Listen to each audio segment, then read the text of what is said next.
महाराष्ट्र विधानसभा चुनाव करीब आ रहा है। अक्टूबर नवंबर में ये चुनाव हो सकते हैं और उससे पहले होने वाले हर चुनाव को सत्ता का सेमीफाइनल कहा जाएगा।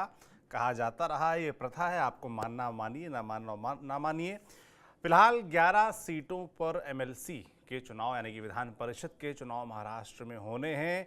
12 कैंडिडेट्स ने नॉमिनेशन कर दिया है, यानी कि एक कैंडिडेट ज़्यादा उतारा गया है और इसी के साथ कयास शुरू हो गए हैं कि क्या क्रॉस वोटिंग होने वाली है इस विधान परिषद के महाराष्ट्र के चुनाव में। और इसी खतरे को देखते हुए रिजॉर्ट पॉलिटिक्स शुरू हो गई। रिजॉर्ट पॉलिटिक्स के बारे में आप सब जानते ही होंगे। जब भी विधानसभा में नंबर गेम का मसला होता है आगे पीछे होने का, तब सभी पार्टियां अपने विधायकों को कुछ होटलों में, कुछ रिजॉर्ट्स में कैद कर देती हैं। तो ऐसा ही कुछ हो रहा है महाराष्ट्र में। तो तमाम जानकारियों के साथ हमारे साथ मुंबई से जुड़ेंगे हमारे वरिष्ठ साथी राजीव जी। राजीव जी, स्वागत है आपका। और जाहिर सी बात है, मुंबई है और साथ में बारिश भी है। शुरुआत करते हैं महाराष्ट्र का ये जो चुनाव है, एमएलसी का चुनाव, ये कितना महत्वपूर्ण है ये बताइए। और ये समझाइए हमें कि जो 11 सीटों का चुनाव है और 12 प्रत्याशी उतर गए हैं। प्रत्याशियों का जिक्र भी मैं कर देता हूँ। 6 पार्टियों ने प्रत्याशी उतारे और महायुति जो गठबंधन, जिसको बीजेपी और एनसीपी, अजीत पवार और उद्धव, शिवसेना, शिंदे गुट, ये तीनों मिलकर चलाते हैं महायुति। उसके जो प्रत्याशी बता दूं, बीजेपी की तरफ से 5 प्रत्याशी हैं। पंकजा मुंडे, सदाभाऊ खोत, अमित गोरखे, प्रणय फुके, योगेश टिलेकर। और शिवसेना शिंदे गुट से हैं कृपाल तुमाने, भावना गवली। एनसीपी अजीत पवार गुट से हैं शिवाजी राव गर्जे, राजेश विटेकर। इसी तरीके से महाविकास आघाड़ी जो विपक्षी गठबंधन है, उसकी तरफ से कांग्रेस की तरफ से हैं प्रज्ञा राजीव सातव। शिवसेना उद्धव ठाकरे की तरफ से हैं मिलिंद नार्वेकर। और शेतकरी कामगार पक्ष की तरफ से जयंत पाटिल हैं, जिनको कि शरद पवार की एनसीपी ने समर्थन दिया है। तो ये तो हो गए जो प्रत्याशी हैं। पर ये जो 11 सीटों पर 12 उम्मीदवार उतार दिए गए हैं, राजीव जी, क्या गणित है इसका? देखिए, दरअसल कांग्रेस के पास कुछ अतिरिक्त वोट है और चूंकि शरद पवार गुट ने अपना कोई उम्मीदवार उतारा नहीं है, ऐसे में कह सकते हैं कि शरद पवार के पास भी कुछ वोट हैं, लेकिन कांग्रेस के बचे हुए वोट और शरद पवार के वोट मिलकर इतने नहीं हो पाएंगे कि जो शेतकरी कामगार पार्टी के जयंत पाटिल को, जिनको शरद पवार की पार्टी ने समर्थन दिया है, उनको जिता सके। तो शरद पवार की तरफ से ही ये सारा गणित, ये सारी कह सकते हैं कि राजनीतिक तौर पर ये चक्रव्यूह रचा गया है कि उन्होंने अपने उम्मीदवार को ना उतारकर, अपनी पार्टी के किसी नेता को उम्मीदवार ना बनाकर शेतकरी कामगार पक्ष के नेता जयंत पाटिल को वहां पर मौका दिया है। कहने के लिए कम से कम ये भी है कि शेतकरी कामगार पार्टी के नेता अगर जीत जाते हैं, जयंत पाटिल, किसी भी तरह की अगर संभावित क्रॉस वोटिंग होती है, तो चूंकि शेतकरी कामगार पक्ष जो है वो वेस्टर्न महाराष्ट्र में कुछ इलाकों में अच्छा खासा वोट बैंक रहता रहा है, उनके 1-2 विधायक भी पूर्व में चुनकर आए हैं। ऐसे में जब विधानसभा चुनाव होगा, वहां पर राष्ट्रवादी कांग्रेस पार्टी शरद पवार गुट के लिए उनके पास बार्गेनिंग करने के लिए एक मौका रहेगा कि उन इलाकों में वो उनका समर्थन करें, ताकि उसके जरिए जो वहाँ का वोट बैंक है शेतकरी कामगार पक्ष का, वो शरद पवार गुट को जाए। खास तौर पर रायगढ़, रत्नागिरी का जो इलाका है, वहाँ पर उनके 1-2 विधायक चुनकर आते रहे हैं। चूंकि रायगढ़, यहाँ पर राष्ट्रवादी कांग्रेस पार्टी अजीत पवार गुट का दबदबा है। हाल ही में सुनील तटकरे वहाँ से सांसद भी चुनकर आए हैं, जो कि अजीत पवार गुट के पार्टी के प्रदेश अध्यक्ष भी हैं। ऐसे में यहाँ पर शरद पवार उसी चीज़ को कहीं ना कहीं जो है सेंध लगाने की कोशिश कर रहे हैं कि अगर रायगढ़ में खास तौर पर शेतकरी कामगार पक्ष का अगर दबदबा है और शेतकरी कामगार पार्टी के जो मुखिया हैं जयंत पाटिल, अगर उनको वो वहाँ पर उतार रहे हैं, अगर कहीं ना कहीं भले हार भी जाए, तो उनके पास राजनीतिक तौर पर कहने के लिए ये बात तो रहेगी कि उन्होंने मौका दिया था, अपने विधायकों को वोट भी कराया, लेकिन दूसरी पार्टियों से जो क्रॉस वोटिंग होनी चाहिए थी या उम्मीद थी, वो उन्हें नहीं मिली। चूंकि इन तीनों ही पार्टी यानी कि जो महाविकास आघाड़ी है, इनके पास कुल सीधे तौर पर सिर्फ 65 विधायक है। ऐसे में इन्होंने उम्मीदवार 3 उतारे हैं, जबकि जीतने के लिए एक उम्मीदवार को कम से कम 23 वोट की जरूरत है। यानी कि हम सीधे कहें तो इनको लगभग 69 वोट चाहिए होगा 3 उम्मीदवार को जीतने के लिए। लेकिन इनके टोटल विधायक ही 65 के करीब है। ऐसे में इनके 3 उम्मीदवार कैसे जीत कर आएंगे ये वो भी बखूबी जानते हैं। तो ये कहीं ना कहीं एक प्रेशर टैक्टिक भी है कि बीजेपी से क्रॉस वोटिंग हो सकती है क्या, शिंदे गुट से कोई क्रॉस वोटिंग हो सकती है क्या, या फिर अजीत पवार गुट से हो सकती है क्या। इसी चीज को लेकर अब यहाँ पर एक होटल पॉलिटिक्स भी देखने को मिल रहा है। शरद पवार गुट को छोड़ दें तो बाकी जितने भी पार्टियों के विधायक हैं, सारे विधायकों को उनकी पार्टियों ने एक एक होटल में रखा है। दिन भर असेंबली में रहते हैं, रात को होटल में रहते हैं। नेताओं से पूछो तो कहते हैं बहुत कॉमन सी बात है, हर असेंबली इलेक्शन हो या फिर विधानसभा चुनाव हो, कभी ऐसी परिस्थिति आती है तो होटलों में रखा जाता है, वहाँ पर ट्रेनिंग दी जाती है। हालांकि बीजेपी के विधायक हैं नीतीश राणे, उन्होंने बड़ा दिलचस्प बयान भी दिया आज। उन्होंने कहा कि हम तो होटल का व्यापार बढ़ा रहे हैं, लेकिन ये मजाकिया बयान हो सकता है, लेकिन सही मायनों में कहीं ना कहीं पार्टियों को भी ये डर है कि उनके विधायकों की तरफ से अगर कोई क्रॉस वोटिंग हुई तो उनके लिए कहीं ना कहीं नुकसान हो सकता है। लेकिन ये जो 12 उम्मीदवार उतारे गए हैं 11 सीटों के लिए, इसमें शरद पवार ने अपनी एक चाल चली है राजनीतिक तौर पर, लेकिन इसे सिर्फ अभी के चुनाव से जोड़कर देखना मुनासिब नहीं है। शरद पवार चूंकि दूरदृष्टि रखते हैं, दूर की राजनीति करते हैं, उनका गणित जो है आने वाले विधानसभा चुनाव के मद्देनजर बहुत महत्वपूर्ण होगा, क्योंकि शेतकरी कामगार पक्ष का जो है कोंकण के कुछ इलाकों में, खास तौर पर रायगढ़ में अच्छा खासा वोट बैंक है, वहां से पूर्व में उनके विधायक भी आते रहे हैं। और ऐसे में अगर शेतकरी कामगार पार्टी की तरफ से उन्हें सहयोग मिलेगा आने वाले विधानसभा चुनाव में, जो कि 4-5 महीने बाद होगा, तो उनके लिए फायदेमंद साबित हो सकता है। तो बहुत दूर की चीज सोचकर शरद पवार ने अपना उम्मीदवार न उतार कर शेतकरी कामगार पक्ष के जयंत पाटिल को यहाँ पर मौका दिया है। बिल्कुल, तो शरद पवार का दिमाग आने वाले विधानसभा चुनाव के लिहाज से भी चल रहा है, और उनकी बुद्धि के तो चर्चे महाराष्ट्र के साथ ही पूरे देश में रहते भी हैं राजनीति को लेकर। जो छोटी पार्टी हैं राजीव जी, उनके बारे में बताइए, जैसे समाजवादी पार्टी है, MIM है, या जो बच्चू कडू की प्रहार जनशक्ति पार्टी है, या प्रकाश आंबेडकर की पार्टी है, इनके पास भी करीब 6 विधायक हैं। तो ये किनका समर्थन कर रहे हैं? क्या इन्होंने खुल के अपनी राय रखी है कि किसके साथ हैं ये?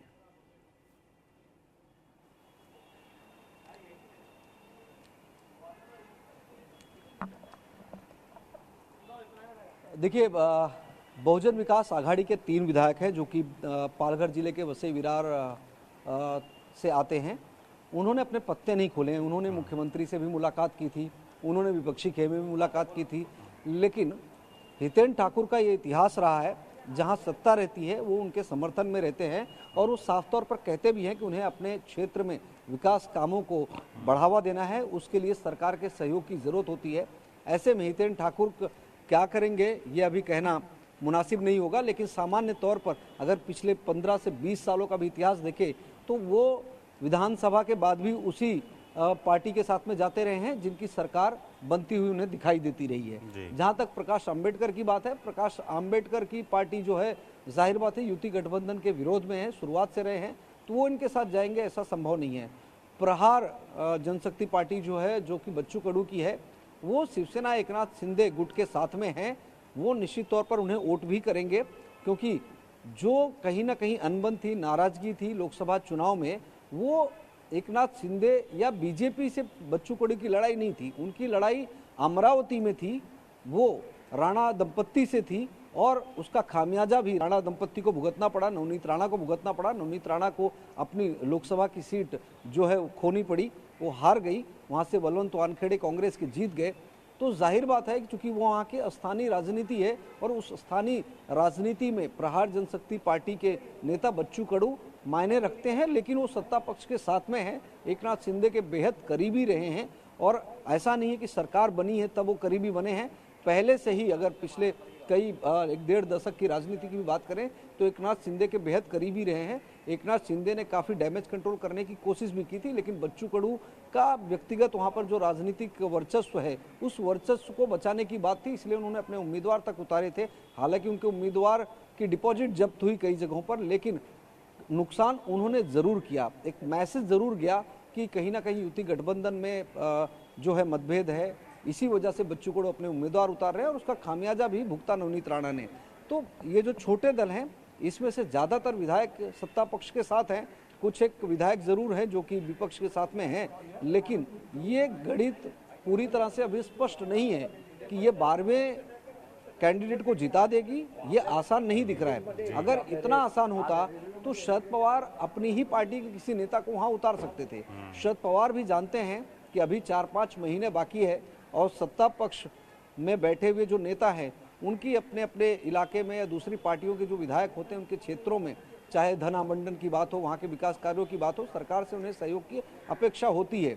तो वे निश्चित तौर पर सत्ता पक्ष के साथ जाते हैं। सामान्य तौर पर एक व्यवहारिक तौर पर यही एक प्रक्रिया दिखाई देती है, अगर एक दूसरे के एकदम धुर विरोधी नहीं रहे हैं तो। यहाँ पर शरद पवार ने अपना उम्मीदवार नहीं उतारा तो इसका मतलब है कि उस सीट को कम से कम एमवीए जो है जीतती हुई नजर तो नहीं आ रही है। अगर क्रॉस वोटिंग होती है तो कुछ दिलचस्प नतीजे जरूर देखने को मिल सकते हैं। बिल्कुल, क्रॉस वोटिंग होती है तो दिलचस्प नतीजे हो सकते हैं और चुनाव कल ही है। और जैसा कि आपने बताया कि होटल पॉलिटिक्स भी शुरू हो गई है। एनसीपी अजीत पवार के सभी विधायक होटल ललित में रुक रहे हैं, बीजेपी के सभी विधायक मुंबई के ताज प्रेसिडेंट होटल में हैं, शिवसेना शिंदे गुट के सभी विधायक बांद्रा इलाके में स्थित ताज लैंड्स होटल में रुकेंगे। तो लगभग सभी ने अपने होटल भी चुन लिए हैं और विधायकों की जो फाइनल पोजीशन है वो भी तैयार कर ली होगी। ऐसे उम्मीद कम से कम जो कैंडिडेट्स हैं वो करके चल रहे होंगे। बाकी देखने वाला होगा कि कल क्या होता है।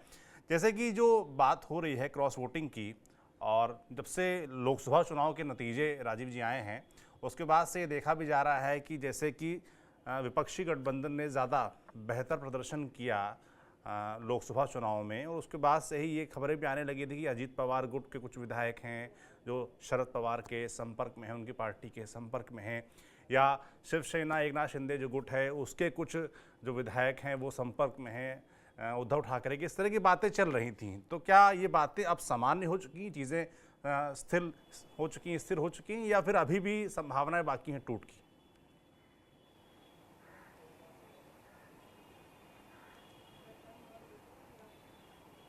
देखिए, पूर्व में जो बयान लोकसभा चुनाव के रिजल्ट के बाद में दिए गए थे, चाहे उद्धव ठाकरे की पार्टी की तरफ से आया था, चाहे शरद पवार की पार्टी की तरफ से आया था या कांग्रेस की तरफ से आया था, वो एक प्रेशर टैक्टिक था। क्योंकि लोकसभा चुनाव के नतीजे 4 जून को आए, जुलाई आज जो है लगभग समझ लीजिए कि आधी जुलाई होने को आ रही है। अभी तक ऐसा कोई बड़ा नेता या कोई विधायक इस तरह से कोई सरकार का साथ छोड़कर या युति गठबंधन का साथ छोड़कर विपक्ष के खेमे में गया नहीं है। तो इसे एक राजनीतिक बयान के तौर पर देख सकते हैं। क्योंकि जो बीजेपी या कह सकते हैं कि बीजेपी की अगुवाई वाली युति गठबंधन या एनडीए गठबंधन की महाराष्ट्र में हार हुई या उनकी अपेक्षा के मुताबिक उन्हें सीटें नहीं मिली, उसके पीछे बहुत सारी वजह थी। और महाराष्ट्र में जो सबसे बड़ा मुद्दा था, चूंकि सबसे बड़ा जो सेटबैक लगा है वो मराठवाड़ा और विदर्भ का इलाका है, और मराठवाड़ा और विदर्भ के इलाके में मराठा आरक्षण एक बहुत बड़ा मुद्दा था। कई जिलों में पिछले कई महीनों से या यूं कहूं कि सालों से ये मुद्दा जो है एक सियासी रूप ले चुका था, और मराठों ने युति गठबंधन को वोट नहीं दिया। और लगातार चूंकि मनोज जरांगे जो कि सामाजिक कार्यकर्ता है इस आंदोलन की अगुवाई कर रहे हैं, और लाखों की तादाद में उनके पीछे लोग खड़े हैं। आज भी उनकी जो है जालना में एक रैली थी, उसमें भी लाखों लोग आए थे। तो इससे समझा जा सकता है कि मराठा वोटर्स का वोट ना मिलना, अपेक्षाकृत कम मिलना, ये यहाँ पर सबसे बड़ा सेटबैक था। और इसी वजह से जो मराठवाड़ा का इलाका था, विदर्भ का इलाका था, इन इलाकों में जितने भी एनडीए के कैंडिडेट थे उनको नुकसान उठाना पड़ा। यहाँ तक कि बीड़ जैसे जिले में जो मुंडे परिवार का गढ़ था वहाँ पर भी पंकजा मुंडे को हार झेलनी पड़ी। तो इससे समझा जा सकता है कि मराठों की नाराजगी किस स्तर की थी। रही बात जिस तरह से नेताओं की नाराजगी की बात कही जा रही विपक्ष के द्वारा, ऐसी जमीनी तौर पर सच्चाई अभी तक सामने आई नहीं है। कुछ एक नेताओं को गाहे बगाहे नाम लिया जाता है, जैसे कि एनसीपी अजीत गुट में नवाब मलिक हैं, लेकिन नवाब मलिक के ऊपर कहीं ना कहीं ऐसे मामले हैं, छगन भुजबल हैं उनके ऊपर भी कई ऐसे मामले हैं। तो वो सीधे तौर पर अजीत पवार को छोड़कर जाने की स्थिति में भी नहीं है। ये अलग बात है कि देवेंद्र फडणवीस ने पिछले सेशन में नवाब मलिक को लेकर अपनी नाराजगी जताई थी कि वो सत्ता पक्ष की बेंच पर जाकर बैठे। उन्होंने ये जताया जरूर था कि सत्ता पक्ष के साथ उनकी बेंच पर नहीं बैठ सकते, क्योंकि उनके ऊपर देशद्रोह जैसे मामले चल रहे हैं। और सबसे बड़ी बात है कि नवाब मलिक के खिलाफ कभी खुद देवेंद्र फडणवीस जी जब विपक्ष में थे तो उन्होंने प्रेस कॉन्फ्रेंस लेकर वो सारा मुद्दा उठाया था। जी। जाहिर बात है कि अगर देवेंद्र फडणवीस के बगल में या सत्ता पक्ष के साथ बैठते हैं तो विपक्ष भी सवाल पूछता, इसलिए वो राजनीतिक तौर पर भी वो एक लेटर जारी किया गया था। लेकिन वो अजित पवार के साथ रहे या अजित पवार की पार्टी के विधायक हैं उनके सपोर्ट में रहे, उसको लेकर देवेंद्र फडणवीस ने कभी कुछ कहा नहीं कि भाई वो आपकी पार्टी के साथ में है तो हम आपके साथ गठबंधन नहीं करेंगे या आप उनको अपनी पार्टी में मत लीजिए। बीजेपी का साफ तौर पे कहना है कि एनसीपी अजीत गुट किस विधायक को अपनी पार्टी में लाता है रखता है ये उनका अपना व्यक्तिगत मत है। जहां तक नवाब मलिक का केस है वो एक एक्सेप्शनल केस था, उसको बीजेपी ने ही मुद्दा बनाया था, केस हुआ, उसमें अरेस्ट हुए और अभी रिहा है, मेडिकल ग्राउंड पर उन्हें बेल मिला हुआ था। अभी हकीकत में ऐसी कोई स्थिति बनती हुई नजर नहीं आ रही। दूसरा मुद्दा यह था कि एक नैरेटिव जो संविधान बदलने वाला चलाया गया था उससे भी कहीं ना कहीं ओबीसी समाज जो बैकवर्ड क्लास है उनके भी वोट डाइवर्ट हुए और इसी वजह से बीजेपी या एनडीए गठबंधन को एक बड़ा सेटबैक लगा लोकसभा चुनाव में। बीजेपी अब इसी चीज को कहीं ना कहीं अपने मैनेजमेंट के जरिए जो है वापस से अपने पक्ष में खींचने की कोशिश है। जैसे मुंबई की बात करें कि मुंबई में किस तरह से जो है बीजेपी और उसके गठबंधन की बुरी हार हुई, सिर्फ 2 सीटें मिली, कभी 6 लोकसभा सीटें सब उनके पास थी। अब सवाल यह था कि मुंबई जैसे शहर में जो कि अर्बन वोटर हमेशा माना जाता है कि बीजेपी के साथ रहा है, यहाँ पर भी अगर बीजेपी की हार हुई या उनके साथी की हार हुई तो सवाल उठ रहे थे। लेकिन यहाँ के अगर टोटल वोट की बात करें तो 2 लाख वोट जो हैं वो ज़्यादा मिले हैं, उसके बावजूद हार गए हैं। तो पर्टिकुलर ऐसे कुछ इलाके थे जो संविधान बदलने का एक नैरेटिव सेट किया गया था, उस वजह से कुछ एक बूथ पर बीजेपी या उनके सहयोगियों को एक भी वोट नहीं मिला। तो जिसको लेकर बीजेपी नेताओं ने बहुत सारे सवाल भी खड़ा किए कि ये एक लोकतंत्र में, एक डेमोक्रेसी में इस तरह का जो वोटिंग पैटर्न है वो संविधान के खिलाफ है, वो समाज के खिलाफ है कि लगभग 1-1 दर्जन ऐसे बूथ सामने आए जहां पर बीजेपी या उनके सहयोगियों को एक भी वोट नहीं मिला। और उसकी वजह यही थी कि जो संविधान बदलने वाला नैरेटिव चलाया गया था, संविधान बदलने वाला नैरेटिव जो है हावी रहा ना सिर्फ महाराष्ट्र में, मुझे लगता है पूरे देश में उसका असर रहा। राजीव जी, अब देखने वाला तो होगा कल कि कल जो वोटिंग होती है तब क्या कुछ होता है, खासतौर पर एमएलसी के चुनाव में। बाकी इस तरह के समीकरण आप लगातार हमें समझाते रहेंगे, हमारे दर्शकों को समझाते रहेंगे। फिलहाल इसको यहीं समाप्त करते हैं। बहुत बहुत धन्यवाद आपको। बाकी दर्शकों तक महाराष्ट्र से जुड़ी जो भी इस तरह के पॉलिटिकल अपडेट्स आएंगे, इलेक्शन करीब है, हम ऐसे ही पहुंचाते रहेंगे। कल है एमएलसी का चुनाव, 11 सीटों पर चुनाव होना है, 12 कैंडिडेट्स हैं, यानी कि कल भी कुछ खेल हो सकता है। खेल होता है कि नहीं, इस पर हमारी नज़र बनी रहेगी। आप तक खबर जरूर पहुंचाएंगे। आप देखते रहिए TV9 डिजिटल। शुक्रिया।